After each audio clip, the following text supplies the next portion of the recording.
I had no idea. We both come from Astoria, Queens. That's right. My father told me to say hello to you because he remembers you when you were a little girl, about 22 years ago or something. Chris, you've just made some brownie points. Yes, and I used to, and I understand that I used to come into your father's bakery and pick up my mother's baked goods. That's right. He remembers you. That's very nice. Well, send him my best. Do me a favor. If your life depended on it, tell the American public what the deer hunter is in your estimation. Well, I'm not very good at that, but I'll try to say something about it. It's about a group of young men who work together in a steel town in Ohio and who spend a lot of time drinking and playing and working and hunting together. And three of them join the army together, as so many men have done, and they go off to Vietnam, and I suppose not really knowing what they're getting themselves into. I mean, it's a romantic view of war that people have, so I suppose, and it's the story of what happens consequently, and the ones who survive, the ones who don't survive, don't really survive. And it's a great movie. Yes, it is a very, very fine, fine film. I loved it. Most Americans have not seen the picture yet, and I would like for them now to see you in a scene from The Deer Hunter. I don't know if you can set it up for us. The scene you told me about. It's a scene that's a critical point of the film for me because I play a man, well, just one of the men I just described, and it's a point in the film where his mind sort of snaps and he goes from an optimistic life sort of person and into a sort of negative, whatever. Anyway, he deteriorates and degenerates, and this is where it begins. Ira? I see tears a little bit in your eyes. Yeah, it's a good scene. I have a way of looking at the film as though I wasn't in it. It's a wonderful scene. Yeah, the film, when people discuss it, something happens to the voice. And I've noticed that people who come up and say something about the film, it's something obviously very emotional happens when they see it. I must say it happens to me when I watch it. What happened to you the day that you played that scene? I'm not sure. I recall certain things that happened in my life, I suppose. Acting is a hard thing to remember and describe. I was just going to ask you, could you identify with Nick? Very much so, sure. I would have to, in order to play the part, I'd have to find out how much of me that person was. How much of it? Oh, a great deal. Yeah, sure. What did you conjure up in your head when you played that scene? I mean, I remember. I can tell you exactly what happened. What it was. I hesitate from saying it because it's so personal, but I will. I'll tell you. My brother was in Vietnam, and I remember a phone call I got from him at one point. He joined the army like I did in the film, and I remember a phone call I got from him just before he left, and it was very powerful to me. It was I was afraid for him, and I remembered that conversation when I did the scene. Did he come back from the war? Yes. Is he still acting? Yeah, he still acts. Were you in the service, Chris? No, I wasn't. Well, I guess everybody went, got called. I mean, except for a few. I'm not basically very brave. So I imagine if they told me to go, I would go. Did you have any political feelings about that time? No, not really. I was young. I was working in a show at the time, during those times. In a strange way, Michael Cimino really has romanticized the Vietnam War, which no one has been able to do before. Did you find it to be a romanticized version of war, the way you expected war to be? I don't know. It is a film. It is a story. I think that it's a great virtue and its powers, and it tells the story in a dramatic way. So in a sense, equating it with anything really is maybe a mistake. in a sense, it's a story. It's a piece of theater also, in a sense, and the acting is of a big kind, I think. And so I'm not sure if discussing it in terms of the real thing makes all that much sense. It's a story about these people, and I think that that's why it grips audiences, and why it moves them, and why it moves me, because it's a story about these people who really are just, they're innocent in a way, I guess, the way people are, and they get into things that I guess they don't really understand, and sometimes life deals you, sometimes these horrible things. How has life dealt things for you? Very good. Oh, of course, but this whole time of having to deal with the deer hunter has been wonderful for me. I like it. I like getting the attention. I like, I like kind of that coming out to California and It's fun. staying at a hotel. I like being noticed. Well, you've worked all these years in order to get. I have, in order to get recognition. But people who do that don't always Well, a lot of get people, it. of course, are saying, "Oh, he's an overnight actor," I know, that's fantastic. but we know that you've been around a number of years. I've been around all my life. No, I mean professionally, and being recognized for your work on Broadway. Professionally too, yes. But the theater is something you don't always get recognized for that much.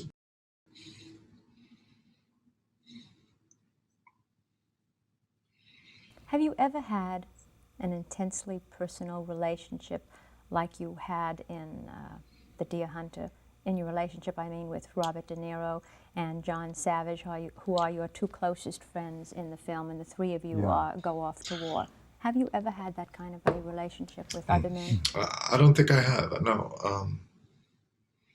I think also that the relationship in that film is supposed to be very special between those men, those kind of people who work together, play together, who join the army together. I've never known anybody like that. Then what did you identify with in the character of Nick? Because you said it was something like yourself. Yeah, well, among actors, there is a sort of camaraderie. The idea of this film was that these people you should believe that they've been together all their lives, and that they've never been separated. And I think that Michael Cimino was very wise to get the actors that he did, because even though we didn't know each other, there was that built-in sense of camaraderie, having been together for a long time. The way there is sometimes among actors. Actors are supposed to be very jealous of one another, and sometimes giving each other a hard time. But more often than not, it's sometimes the other way around. The actors are very giving. In a sense, they're all they got. That's true. But how are things, let's say, behind the scenes on The Deer Hunter? Just What's great. it like to really work with someone like a De Niro who has attained his kind of stardom? It's fantastic. He's the most generous actor I've ever worked with.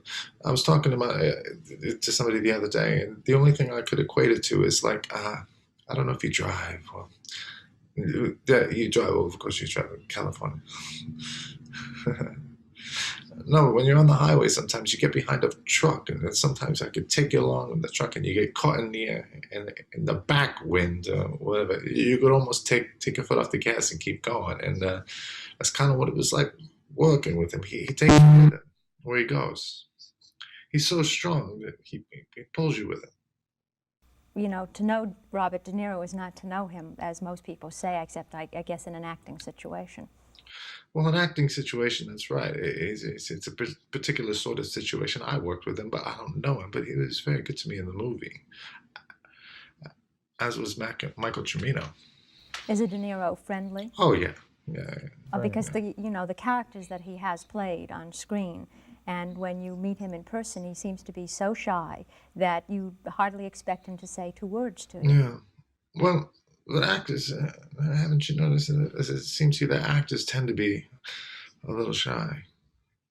But I go the other way. I think I am. I sort of try to. I've made a deliberate effort to get away from that, because for instance, if you agree to do the interview, you better do the interview. You better talk, because otherwise, if you get there and you decide you don't want to talk, what did you really do it for in the first place?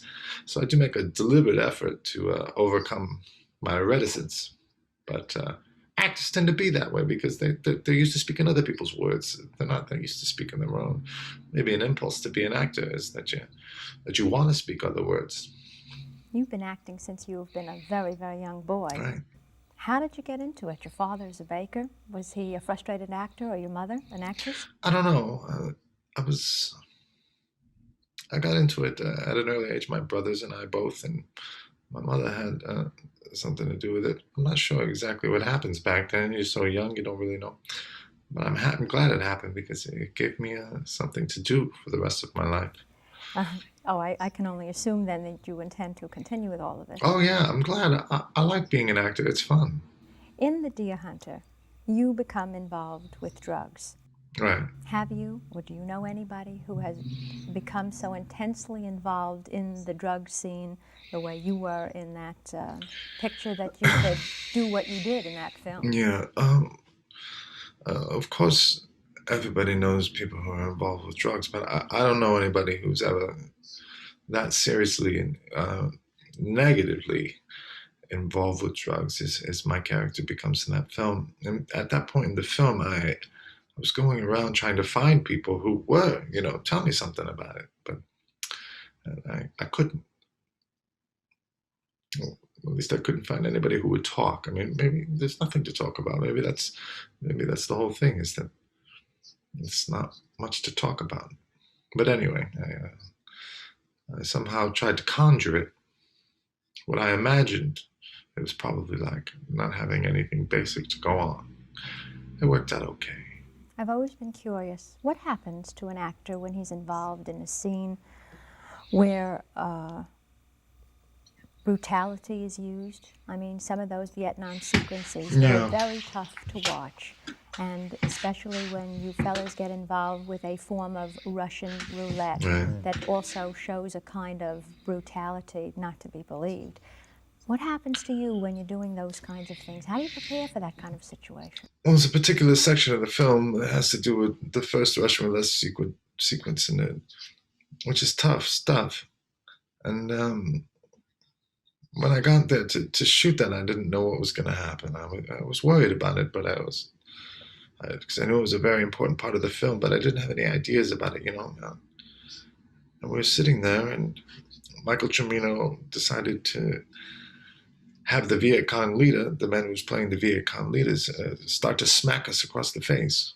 And if you've been smacked across the face, a dozen or 50 times, you don't have much trouble acting. That's all I can say is the things in the film are very authentic. There's a man standing there smacking me across the face. I didn't have any trouble playing the scene. Did you want to hit back? Well, of course I did, but I knew in the long run, a year later, I would be glad for having done that. And I am. It's easy to say, no, it's too much, but I'm very happy we went through all of that because it paid off. Yes, it does. Do you have any thoughts about the Academy Awards? What do you mean? How would you feel if on February 20th they announce that you have gotten a Best Supporting nomination for The Deer Hunter? It's okay with me. I'd love it. You would? Of course. And if you should win the award? I'd love it. You'd love it? Yeah. What do you think this role means to your career? I don't know. We'll see. What's happened since then? Well, but the picture hasn't even opened. But it's interesting. The industry starts talking. Once the industry starts talking, that usually means other things happen. But I'm unacquainted with all of this. You understand? I'm not sure. I have no precedent to go by, no experience to go by on the subject. So I don't really know what happens. But I hope that it leads to giving me lots of choices, because as an actor, I mostly had to do things that in order to make a living. But I think that maybe one of the great things about success is as your choices become more, you have more variety of choices, more things you can choose because you're interested in them, as opposed to having to do things just for, rent. No, no, no, no, not at all. I've always made a living as an actor. I'm usually a pretty good one, but I've never had a lot to choose from. I've just always had to sort of take a job, Hmm. and not always like a job that I particularly wanted. But now maybe I could get start taking more jobs I want. If you were in the position, let's say you already had won an Academy Award, and somebody then came to you with The Deer Hunter, and you read the script, would you have accepted the role then? I'll say it again. Yeah. If, let's say, this was another time, you were a very established actor, everyone knew you, you were a top box office name, Right. and a Michael Cimino came to you and said, read this script, would you be interested in playing Nick? I could tell you what happened. For one thing, I know that there were many major actors who really wanted to play that part.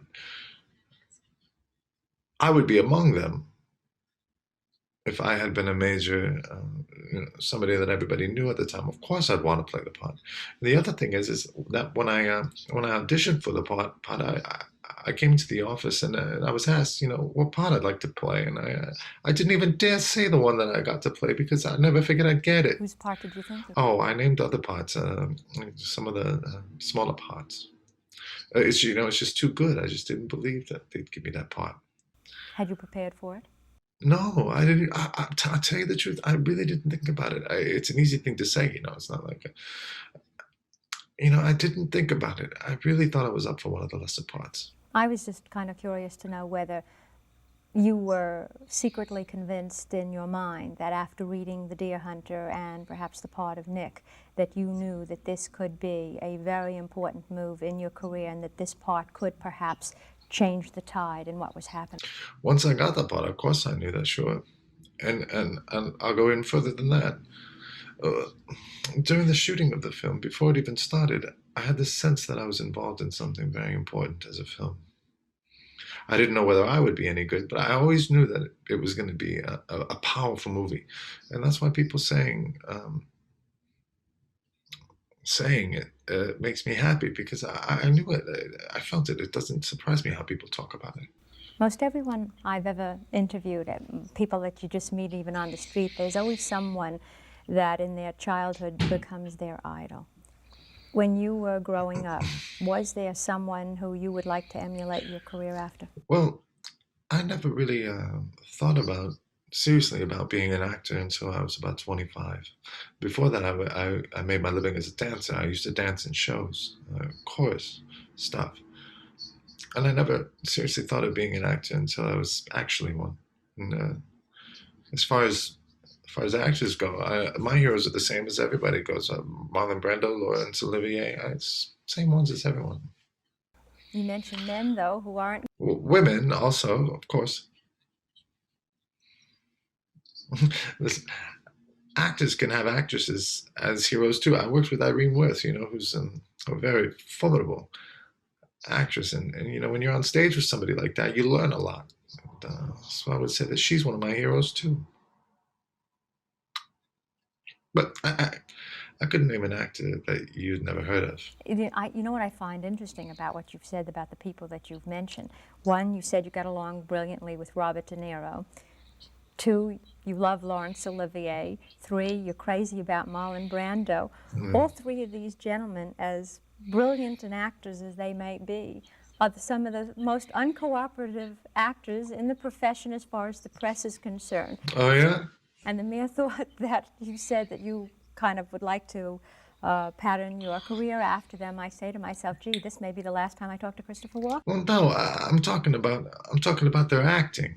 And I think it's something to do with press is it gets more involved with personality things. But doesn't it all go hand in hand? I don't know if it does. I mean, after all, they deal with me as actor to actor, not in the case of. No, but what I'm saying, when you're in this business, doesn't it all go hand in hand? You can't just have the meat without taking sometimes a little bit of the gravy and some of the other things that go with it. Personally, I feel that publicity and press and things like that are very important. I like it. I like being on TV, and I like talking and I like doing interviews and all that. But if I didn't like it, I, I mean, I enjoy it because I like it. And I guess other people don't. That's all. Chris, I wish you the award. I hope you get it. Thanks. You're welcome. Thank you for coming.